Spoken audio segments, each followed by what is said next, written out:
আসসালামু আলাইকুম রহমতুল্লাহি ওবরাকাতুহ। সম্মানিত বন্ধুগণ, আজ আমরা কথা বলবো আদি পিতা আদম আলাইসাল্লাম কি আরবি ভাষী ছিলেন? তাহলে পৃথিবী জুড়ে এত ভাষা কেন?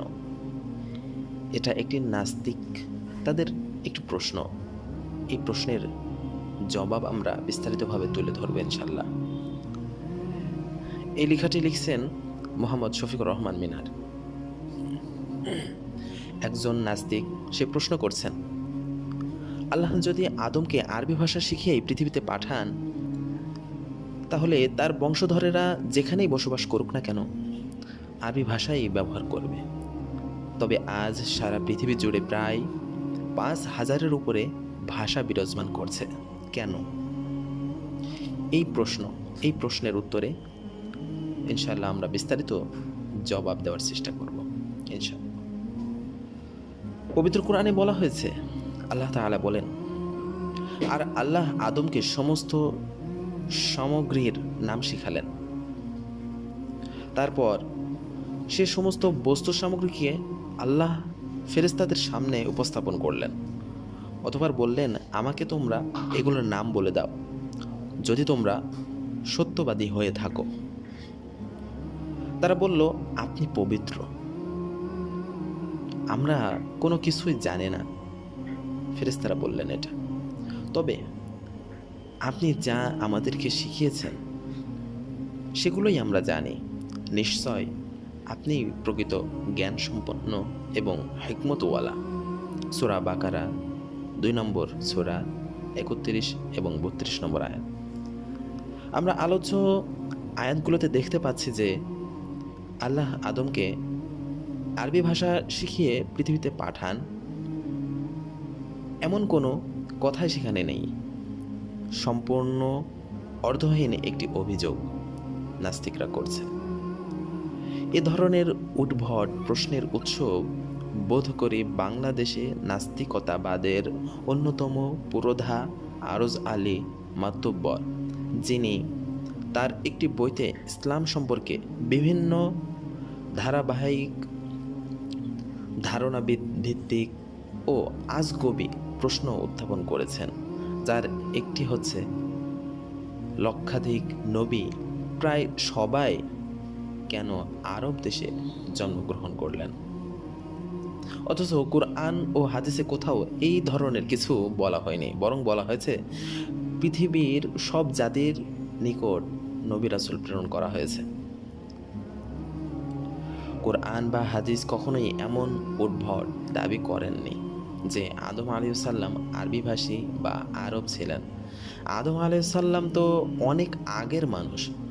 নবী মুহাম্মদ সাল্লাল্লাহু আলাইহি সাল্লাম এর পূর্বপুরুষ ইসমাইল আলাইহিসসালাম এর সম্পর্কেও হাদিসে বলা হয়েছে যে তিনি জুরহুম গোত্রের কাছ থেকে আরবি ভাষা শেখেন, অর্থাৎ তিনিও আরব বা আরবি ভাষী ছিলেন না।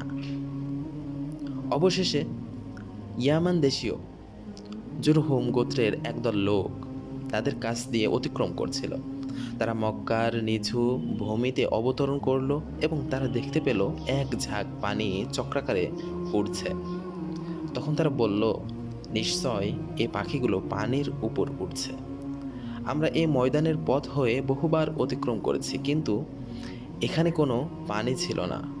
তখন তারা একজন কি দুজন লোক সেখানে পাঠালো। তারা সেখানে গিয়েই পানি দেখতে পেল। তারা সেখান থেকে ফিরে এসে পানির সকলকে পানির সংবাদ দিল। সংবাদ শুনে সবাই সেদিকে অগ্রসর হলো। রাবি বলেন, ইসমাইল আলাইহিসসালাম এর মা পানির নিকট ছিলেন। তারা তাকে বলল, আমরা আপনার নিকটবর্তী স্থানে বসবাস করতে চাই, আপনি আমাদেরকে অনুমতি দিবেন কি? ইসমাইল আলাইহিসসালামের মাতা জবাব দিলেন, হ্যাঁ, তবে এ পানির উপর তোমাদের কোনো অধিকার থাকবে না। এ কথার উপর তারা রাজি হলো এবং একমত প্রকাশ করলেন। ইবনে আব্বাস রাদিয়াল্লাহু আনহু বলেন, নবী করিম সাল্লাল্লাহু আলাইহি সাল্লাম বলেছেন, এই ঘটনা ইসমাইলের মাকে একটি সুযোগ এনে দিল, আর তিনিও মানুষের সহচর্য চেয়েছিলেন।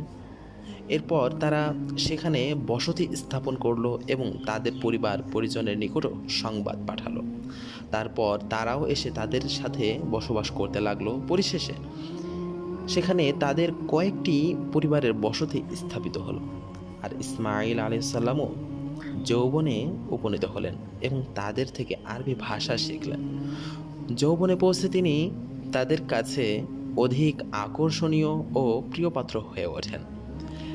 এরপর যখন তিনি পূর্ণ যৌবন লাভ করলেন, তখন তারা তার সঙ্গে তাদেরই একটি মেয়েকে বিবাহ দিল। এরই মধ্যে ইসমাঈল আলাইহিস সালামের মা হাজেরা আলাইহিস সালাম ইন্তেকাল করেন। ইন্না লিল্লাহি ওয়া ইন্না ইলাইহি রাজিউন। অভিযোগকারীরা প্রশ্ন তুলেছেন, সারা পৃথিবী জুড়ে প্রায় 5,000-এর উপরে ভাষা বিরাজমান করছে, কি করে? তাদের অবগতির জন্য জানাতে চায়, আদম আলাইহিস সালাম যদি আরবি ভাষী হয়েও থাকেন, তারপরেও পৃথিবী জুড়ে অনেক ভাষা বিরাজমান করাই স্বাভাবিক। আদম আলাইহিস সালাম এর ভাষা আরবি হলে বর্তমান পৃথিবীর সবার ভাষাও যে আরবি হবে, এটা একটা উদ্ভট চিন্তা। আমরা জানি যে ভাষা নদীর মতো চিরন্তন, প্রবাহমান ও পরিবর্তনশীল। কালের পরিক্রমায় এর পরিবর্তন হয়। এক ভাষা থেকে জন্ম নেয় আরেক ভাষা। ইউরোপ ও এশিয়ার বেশ কিছু ভাষার ধ্বনিতে ও শব্দে গভীর মিল লক্ষ্য করা যায়। এ ভাষাগুলো যে অঞ্চলে ছিল ও এখনও আছে, তার সবচেয়ে পশ্চিমে ইউরোপ এবং পূর্বে ভারত ও বাংলাদেশ। ভাষাতাত্ত্বিকরা মনে করেন ভারতীয় উপমহাদেশের ভাষাগুলো একটি ভাষাবংশের সদস্য। এই ভাষাবংশের নাম ইন্দো ইউরোপীয় ভাষাবংশ। ইন্দো ইউরোপীয় ভাষাবংশের বেশ কিছু শাখা তৈরি হয়, যার একটি শাখা হচ্ছে ভারতীয় আর্য ভাষা। প্রাচীন ভারতীয় আর্য ভাষার প্রাচীন রূপ পাওয়া যায় ঋগ্বেদের মন্ত্রগুলোতে, যা লেখা হয়েছিল 1000 খ্রিস্টপূর্বাব্দে। একসময় কালের পরিক্রমায় এই ভাষা মানুষের কাছে দুর্বোধ্য ঠেকে, কারণ দৈনন্দিন ব্যবহার হতে হতে ভাষা অনেকখানি পরিবর্তিত হয়ে গিয়েছিল। খ্রিস্টপূর্ব 1200 থেকে 800 অব্দ পর্যন্ত বৈদিক সংস্কৃত ভাষার ব্যবহার ছিল। খ্রিস্টপূর্ব 400 অব্দ থেকে পাওয়া যায় সংস্কৃত ভাষার ব্যবহার, যেটি ব্যাকরণবিদ পাণিনির হাতে লিপিবদ্ধ হয়েছিল। প্রাচীন ভারতীয় আর্য ভাষা বলা হয় বৈদিক ও সংস্কৃতকে। এছাড়াও ছিল মধ্য ভারতীয় আর্য ভাষা, যা প্রাকৃতিক ভাষা নামেও পরিচিত। খ্রিস্টপূর্ব 450 অব্দ থেকে 1000 খ্রিস্টাব্দ পর্যন্ত এ ভাষাগুলোর কথ্য ও লেখ্য রূপ প্রচলিত ছিল।